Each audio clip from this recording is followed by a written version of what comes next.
The legal reprieve Maine's lobster industry thought it had when it comes to being able to fish in federal waters has just been pulled. Good evening, I'm Pat Callahan. And I'm Samantha York in for Amanda Hill. Maine's lobstermen had sued to block a federal ban on fishing in a 1,000 square mile area in the Gulf of Maine between October and January. That's the area you see in red. The feds put the ban in place to protect endangered right whales because regulators said the whales, which migrate at that time, could get tangled in the lines lobstermen use to haul up their traps.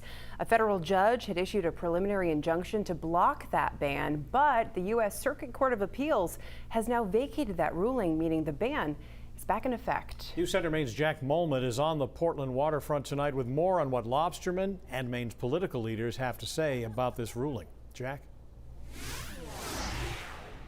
Pat and Sam, this is the same exact ban that we saw last year that, if it goes into effect in a few months, would inadvertently block off nearly 1,000 square miles of open water for Maine lobstermen. Now, last year, the ban was repealed for some time due to a Maine judge's ruling, but just yesterday, we did see that ban be reinstated. Now, from mid-October to January, hundreds of fishermen cannot have traps in the area off the coast. Lobster fishers tell us that they feel targeted by these regulations and that right whales have not been killed by Maine lobster gear.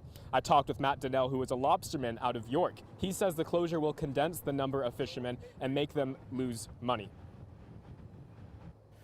It's huge. It's going to push a lot of offshore guys inshore, congest a lot of gear, and it's the lobster fishery self-regulated as far as trap congestion and where everybody fishes, and when you push everybody into one spot, it's going to cut the pie down even that much smaller, and it's just going to be tougher.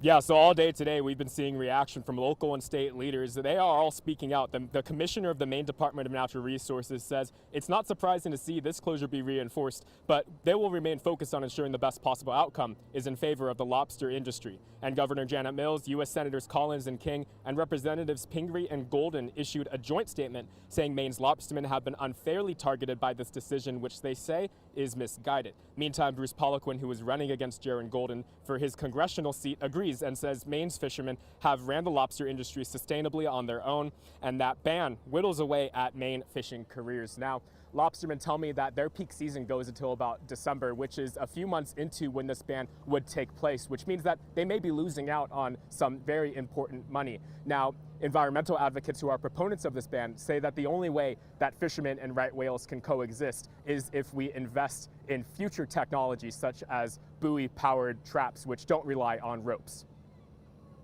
All right, Jack Mulman on the Portland waterfront tonight. Thank you.